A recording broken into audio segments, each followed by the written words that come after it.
오늘 우리가 예배 때 시작하면서 임내송을 불렀는데요.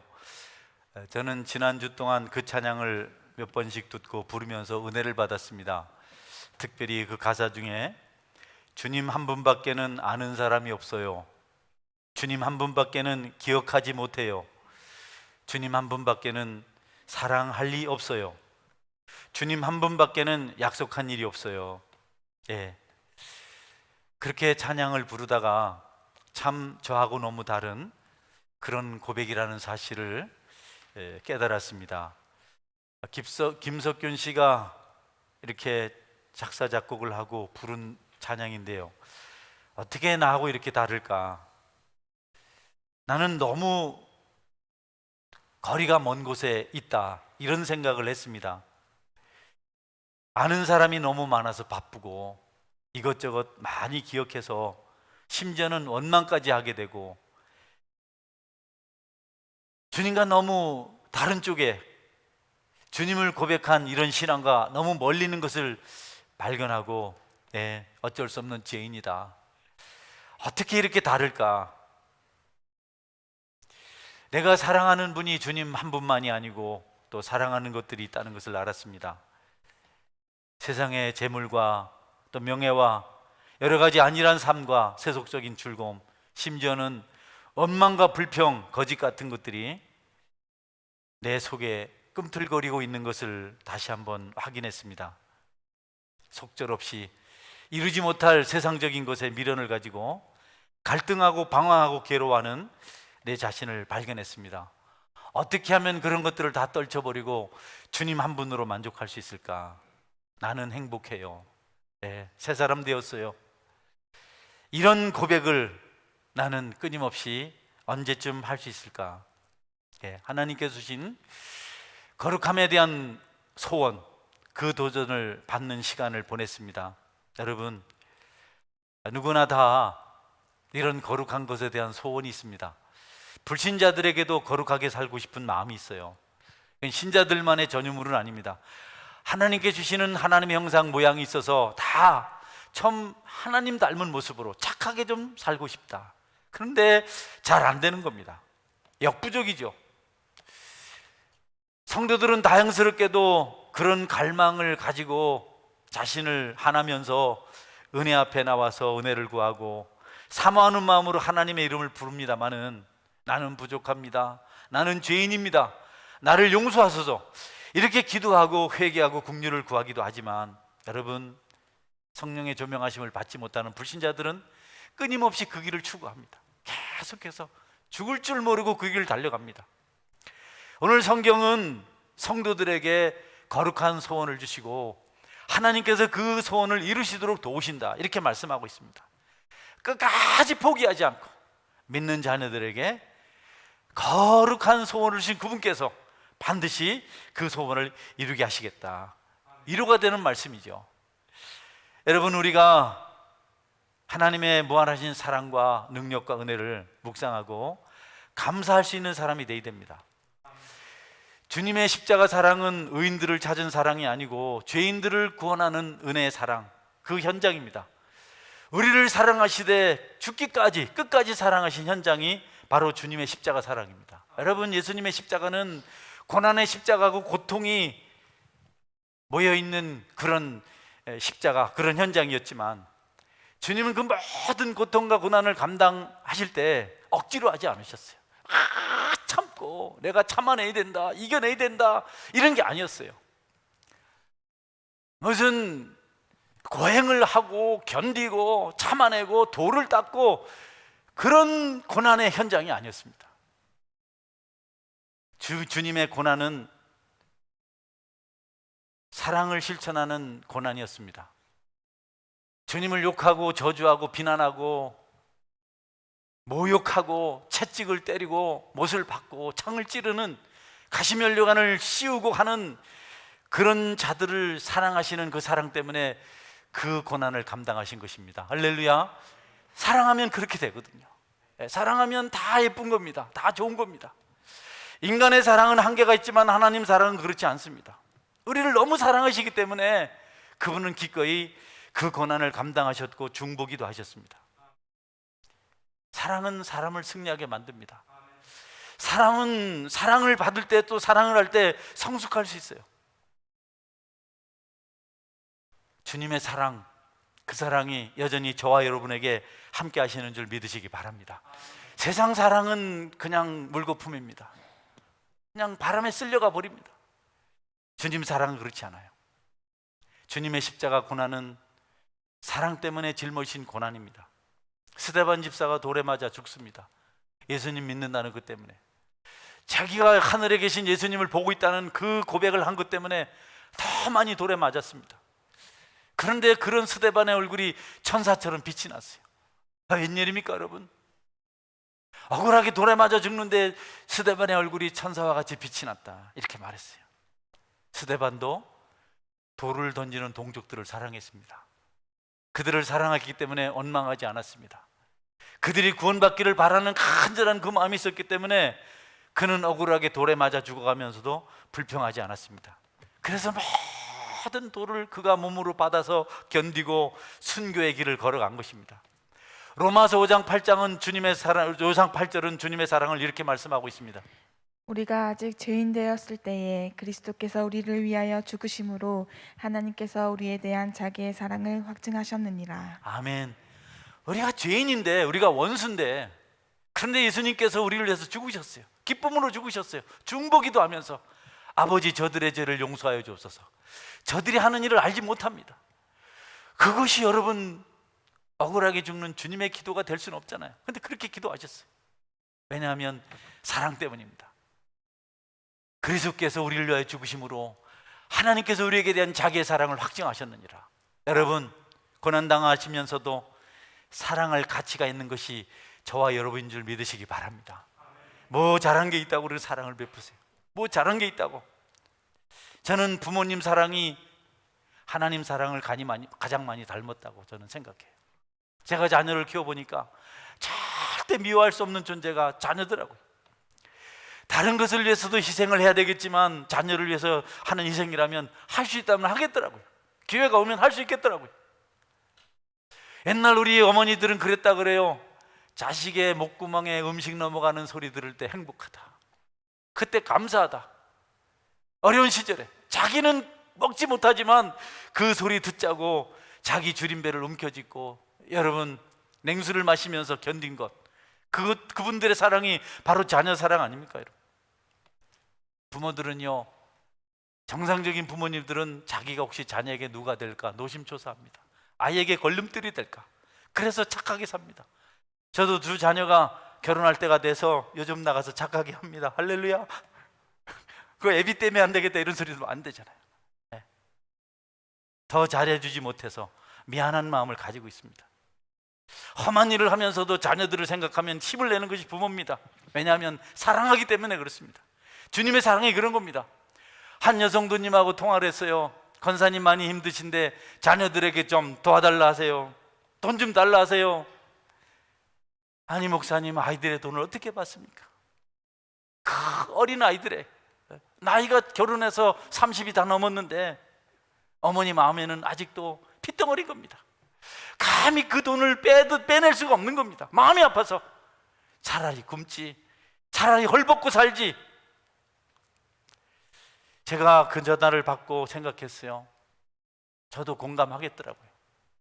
아이들이 이런 시간에 가서 일터에 일하고 늦게 돌아오고 잘 살아보겠다고 자취를 하면서 한 땀 한 땀 모아가는 그런 모습을 보면서 짐되지 말아야 되겠다.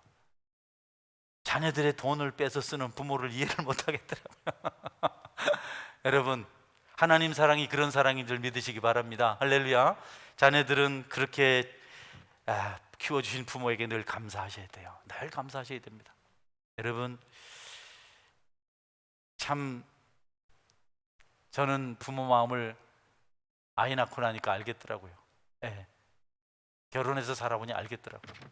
그래서 왜 할머니 할아버지들이 손주들을 그렇게 좋아하는지. 제 동기들은 거의 다 핸드폰 프로필 사진에다 손주들을 올려놨습니다. 나는 왜 그래 좋아하는지를 압니다. 이 손주가 자라서 자기 아들 딸을 철들게 할 줄 믿고 그렇게 잘해준다고 생각해요. 너도 이 내 손주 때문에 어느 날 철들 때가 있겠지. 여러분, 주님의 사랑 알면 우리가 매질하면서도 아픈 거죠. 주님의 사랑을 가지고 책망을 하면 그 책망은 실패하지 않습니다. 아멘. 부모님 마음을 가지고 자녀들을 돌보면 절대로 실패하지 않습니다. 십자가 사랑 알면 사랑할 수밖에 없습니다. 십자가 사랑을 받으면 부족을 고백하고 철저하게 이타적인 삶을 살아가게 됩니다. 조건 없이 자녀로 삼으시고 의롭다 하시는 복음을 들을 때 우리는 마음이 넉넉해집니다. 마음이 감동이 찾아옵니다. 그래서 용서의 은혜, 구원하신 은혜, 사살의 은혜를 깨닫고 하나님 앞에 충성하는 자로 살아갈 수가 있는 것입니다. 나 같은 죄인도 사랑하신 그 하나님, 나를 자녀 삼아주신 그 하나님을 분명히 우리가 알 때 우리는 원망 대신 감사하며 찬송할 수가 있습니다. 우리가 그 사랑을 모르면, 그 십자가 사랑을 모르면 환경 따라 움직입니다. 대상에 따라 움직입니다.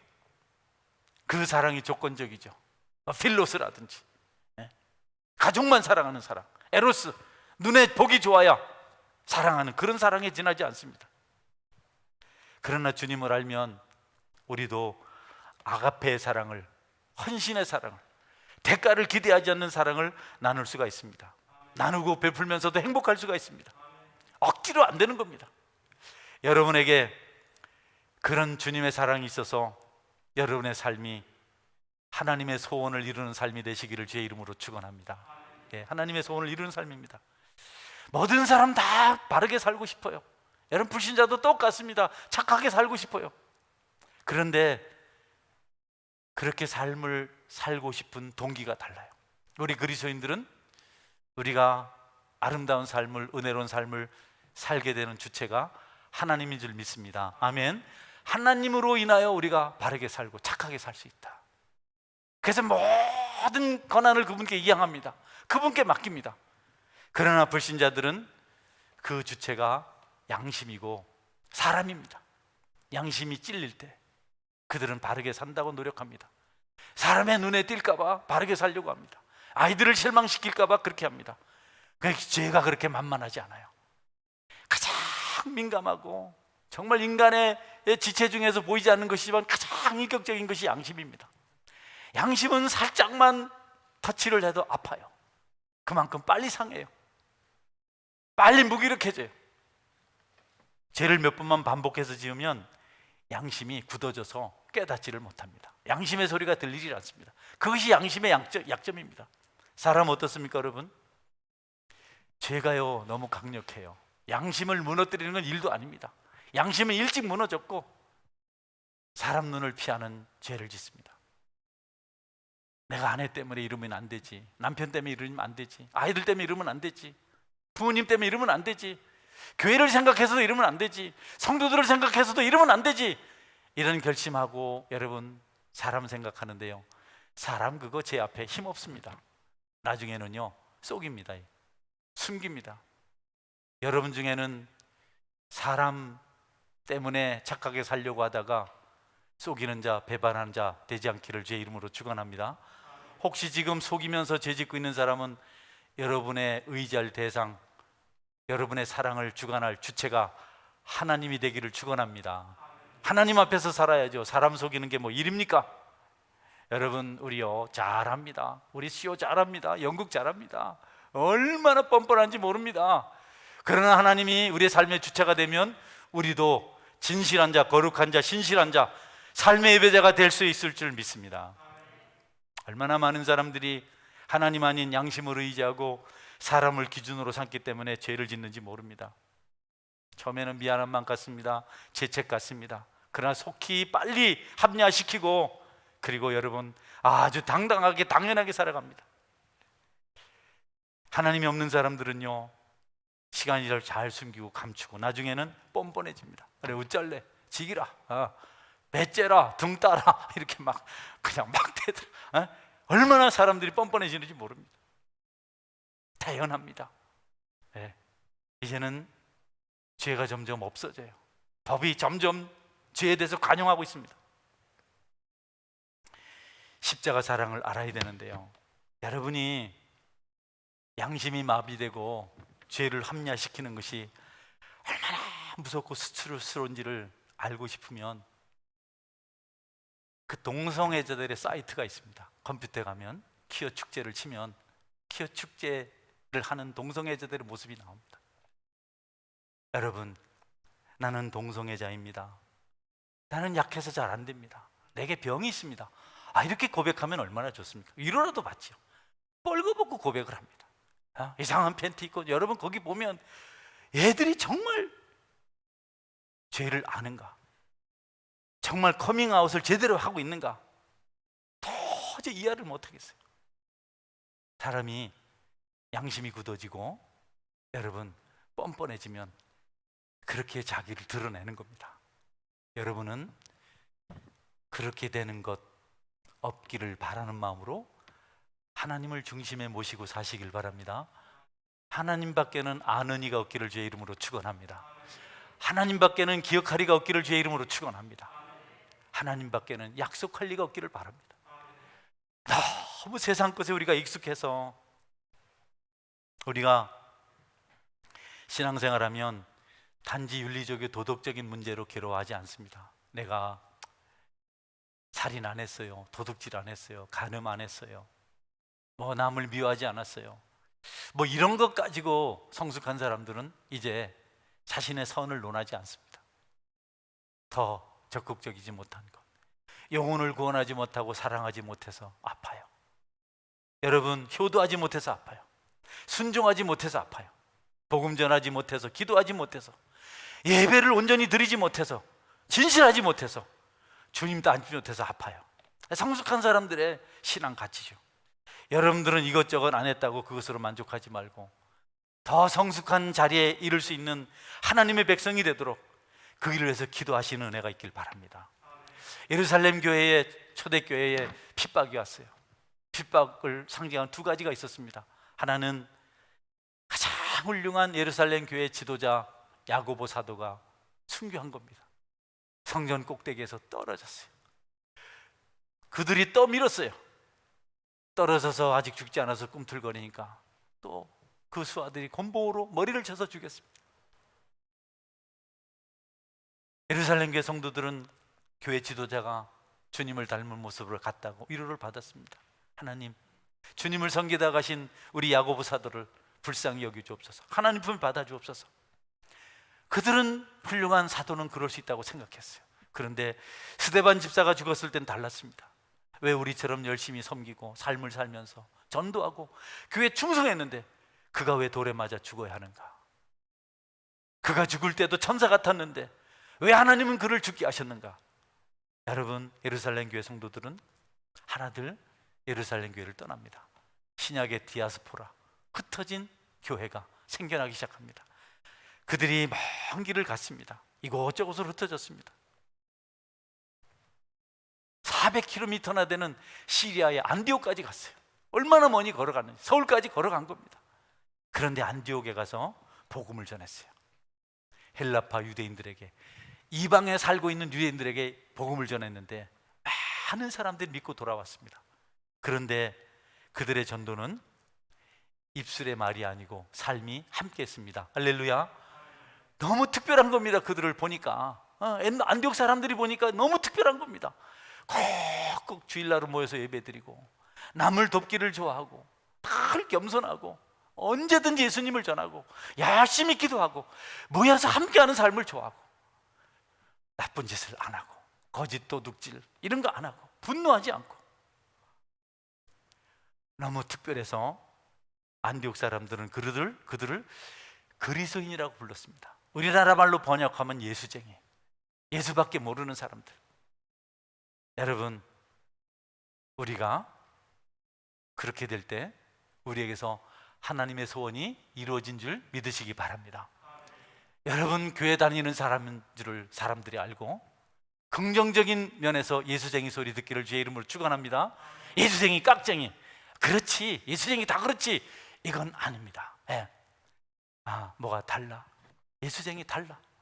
넉넉하고 후덕하고 양보하고 억울해도 말 안 하고 변명하지 않고 하루 지나고 이틀 지나고 1년 지나고 2년 지나고 10년 지나고 20년 지나니까 그렇구나, 예수쟁이로구나. 여러분, 서두르지 말고 주님의 십자가 사랑을, 그분의 소원을 따라서 실천하시기를 축원합니다. 예수님 아니면 허탈합니다. 여러분, 아무것도 아닙니다.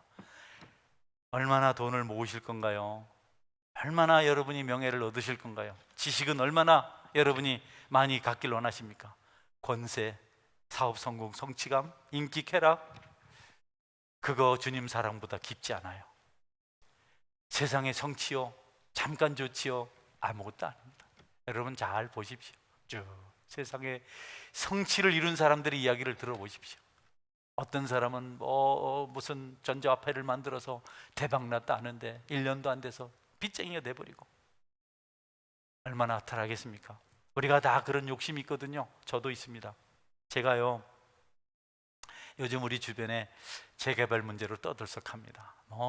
이웃집 아주머니는 교회가 협조를 안 해서 안 된다 하고, 또 우리 교우들 중에는 목사님이 돈을 띵겨 먹은 거 아닌가 이런 생각도 하고, 네, 어쨌든 이런 이야기가 쫙 복잡해요. 네. 여러분, 요즘 재개발이 침체입니다. 침체.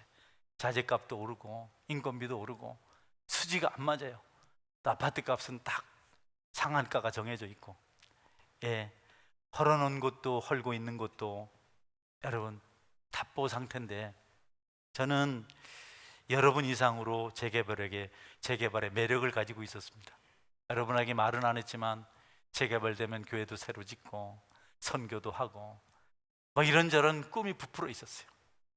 네, 설계 다 해놓고 있었어요. 저만큼 간절했을까요? 말년에 한 번 사역을 가지고 한번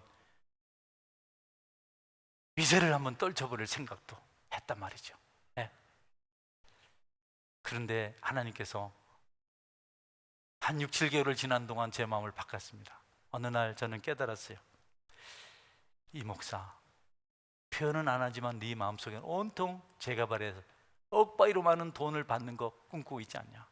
좋은 땅 사가지고 건물 멋있게 짓고 뭐 이렇게 저렇게 해서 사람들이 몰려오는 거 꿈꾸고 있지 않냐? 네, 부끄러웠어요. 이 상태로 만족할 수 없냐? 여기서 만족할 수 없으면 다음 단계 없다. 네, 확실히 깨달았습니다.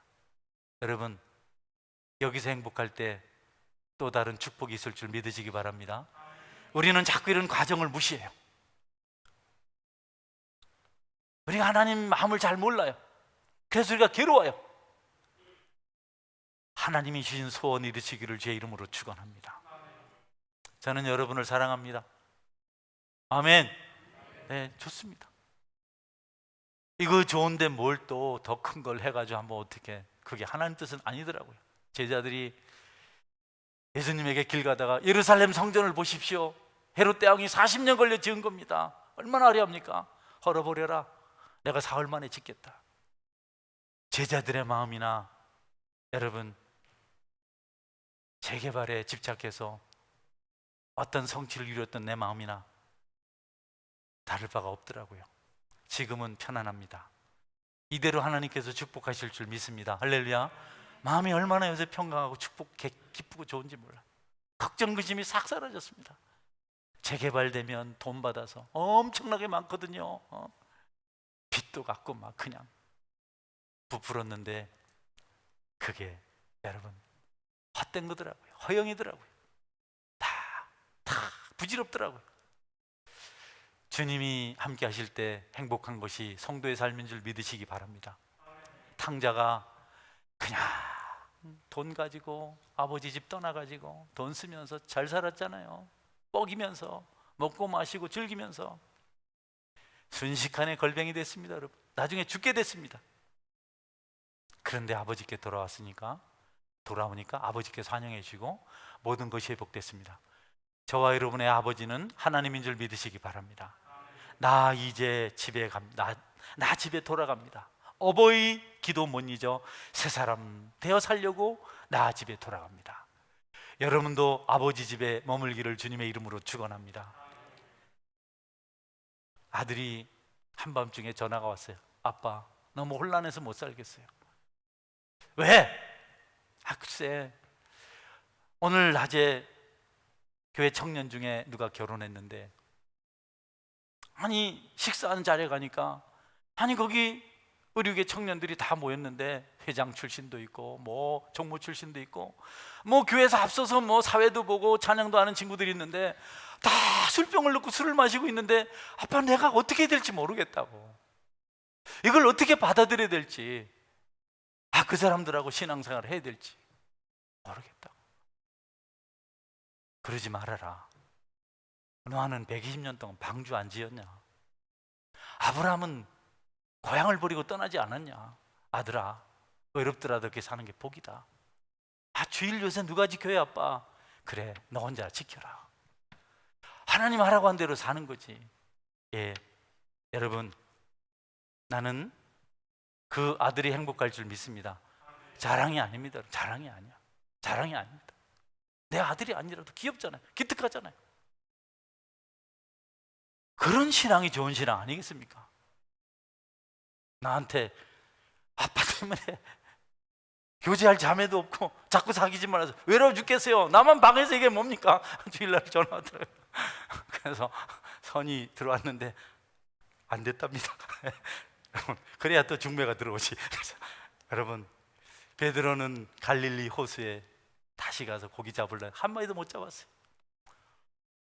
화끈물질만 했습니다. 예수님이 다시 찾아오셔서 베드로가 회복되었습니다. 여러분, 주님이 우리에게 원하시는 삶은 버겁습니다. 힘이 들어요. 인간으로서 감당하기 어렵습니다. 그러나 믿음대로 행하면 세상 것과 비교할 수 없는 위로와 만족과 축복과 기쁨이 있게 될 줄 믿으시기 바랍니다. 우리는 목마를 때 담수가 아닌 자꾸 소금물을 마셔야 되는 겁니다. 취하고 즐기고 나들이 가고 뭐 그래야 계속 그렇게 100번 1000번 해봐야 거기 천국이 없습니다. 그러나 주님을 만나면 거기 하나님이 계시고 위로가 있고 복이 있습니다. 누가 말합니다. 물고기가 물을 떠나서 어떻게 살겠느냐? 물고기가 물을 떠나서 살지언정 그리스도인이 하나님을 떠나서 살 수는 없는 것이다.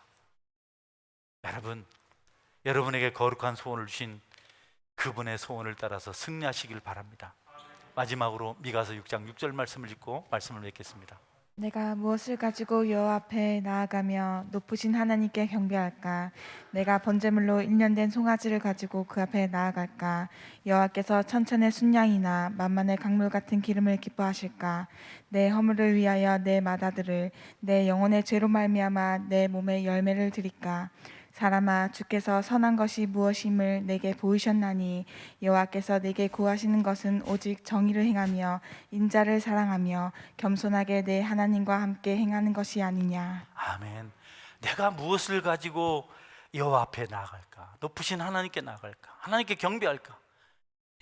번제물 1년 된 송아지를, 여러분 참 좋은 번제물이거든요. 어린 거, 그걸 가지고 나아갈까? 여호와께서 천천의 수양이나 만만의 강수 같은 그 기름을 기뻐하실까? 내 허물을 위하여 내 맏아들을, 내 영혼의 죄를 위하여 내 몸에 열매를 드릴까? 사람아, 주께서 선한 것이 무엇임을 내게 보이셨나니 여호와께서 내게 구하는 것은, 같이 읽어볼까요? 여호와께서 내게 구하시는 것은 오직 정의를 행하며 인자를 사랑하며 겸손하게 내 하나님과 함께 행하는 것이 아니냐. 할렐루야. 여러분이 하나님과 함께 하시기를 제 이름으로 축원합니다. 같이 기도하겠습니다. 하나님, 내가 하나님과 함께하는 삶을 살게 하여 주옵소서. 너무 바쁘지 않길 바랍니다. 여러분, 너무 힘들지 않길 바랍니다. 혹시 숨겨놓은 죄는 없나요? 아내를 속여야 하고 남편을, 부모를, 자녀를 속여야 하는 그런 죄를 지으면서 예배자라고 여러분이 혹시 이 자리에 나와 있지는 않습니까? 혹시 그러면서 직분을 받지는 않았습니까? 안 됩니다. 여러분, 소경이 소경을 인도하면 다 죽습니다. 여러분 속에 하나님만 있기를 바랍니다. 나는 하나님만 생각하고 하나님 붙들고 살게 하여 주옵소서. 나를 붙들어 주옵소서. 내가 하나님 앞에 있길 원합니다. 같이 동성으로 기도합니다. 전능하신